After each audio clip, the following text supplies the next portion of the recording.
দেবের একটা viral audio post করেছিলেন হিরণ। দেবের অভিযোগের ভিত্তিতে পুলিশ গেল হিরণের পিয়ের বাড়িতে, আর তা নিয়েই কাক ভরে বিরাট বচসা। দেখুন। কে বড় মুখে কোথাকার বড় বাবু? আপনি ঘাটাল থানা? ঘাটাল থানা বড় বাবু এখানে কি করছেন? আমি তদন্তের জন্য। কিসের তদন্ত? কোর্টে অর্ডার দেখান। কোর্টের অর্ডারে তদন্ত হয়? কিসের তদন্ত হয়? কেস আছে। আগামী শনিবার ঘাটালে ভোট, তার আগে ভোটের হাওয়া গরম। ঘাটালের বিজেপি প্রার্থী হিরণ বুধবার কাক ভরে তার পিয়ে তমগ্নদের বাড়িতে হানা দেয় ঘাটাল থানার পুলিশ। ঘড়িতে তখন প্রায় 3টে। এই খবর পেয়েই পিয়ের বাড়িতে পৌঁছন হিরণ। তারপর পুলিশের সঙ্গে তুমুল বচসা।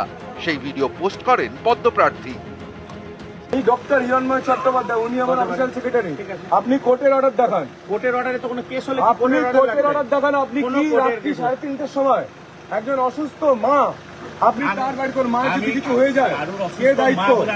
আপনি পকেটে আপনি কথা বলছেন কেন? আমি একজন এমএলএ, ঠিক আছে, পাবলিক রিপ্রেজেন্টেটিভ। আপনি পকেটে আপনি কথা বলতে পারেন না। আপনি আঙুল তুলে কথা বলতে পারেন না। কেন বলবো না? আপনি আমার ছেলের বাড়িতে আসছেন। আমি আমার তদন্ত করতে এসেছি। কিসের তদন্ত? কোর্টের অর্ডার দেখান। কেন কোর্টের অর্ডার? কেন কোর্টের অর্ডার দেখান। আপনাকে কোর্টের অর্ডার দেখাতে আমি বাধ্য নই। বাধ্য আপনি। ঘাটাল লোকসভা আসনে এবার দুই অভিনেতার টক্কর। একদিকে তৃণমূলের দেব, আরেকদিকে বিজেপির হিরণ। সম্প্রতি একটি অডিও ক্লিপ পোস্ট করেন ঘাটালের বিজেপি প্রার্থী হিরণ।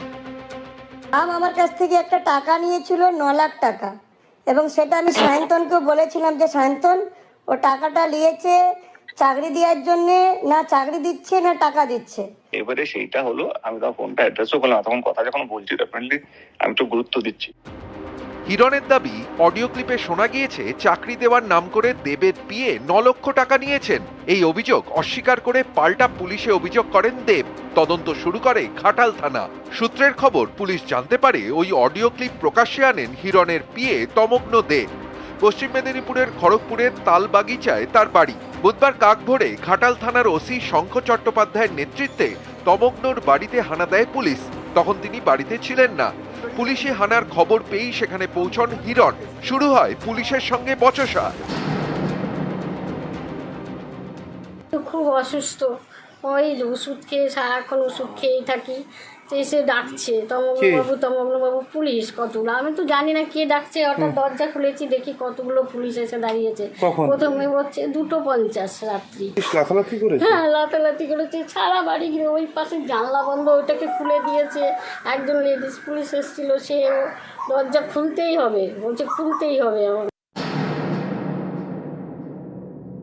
কেস নেই, কিছুই নেই, কিছু দেখাচ্ছে না, খালি বলছে না আমরা থাকবো, আমরা ওকে চাই। তাদের উদ্দেশ্য ছিল যে এদের বাড়িতে বন্দুক, বোমা, টাকা, গাঁজা রেখে কেস দিয়ে তাদেরকে অ্যারেস্ট করে নিয়ে চলে যাওয়া। অমিত শাহজিকে জানিস ছিল বাংলার মানুষ দেখুক এই অভিনেতা প্রাক্তন সাংসদের যে সৌজন্য বার্তা, রক্তপাতহীন তিনি যে নির্বাচন চান, তিনি যে ন্যায্য নির্বাচন চান, সুষ্ঠু নির্বাচন চান। এই যে তার পুলিশ দেখুন, তিনি পুলিশকে দিয়ে কি কাজ করাচ্ছেন, তার হারমাত বাহিনীকে দিয়ে আমাকে আক্রমণ করছেন। আমার মনে হয় কি জেতার জন্য যেভাবে মিথ্যে প্রচার করছে, কখনো দেবকে খুনি বানিয়ে দিচ্ছে, কখনো দেবকে কখনো ফেক অডিও ভাইরাল করে বলছে না টাকা নিয়েছে বা আমার সহকর্মীরা টাকা নিয়েছে। আর মনে হয় সেইটা কমপ্লেন তো হয়েছে, এফআইআর তো হয়েছে ওর এগেনস্টে। এই যে আমাকে নিজে ফেক অডিওটা বাদ করছে, বলছে এফআইআর করা উচিত, সত্যটাকে সামনে আসা উচিত, কিন্তু সেইটাই হয়তো হয়েছে। খড়গপুর থেকে শঙ্কর রায়, নিউজ 18 বাংলা। এখানে আমার সেক্রেটারি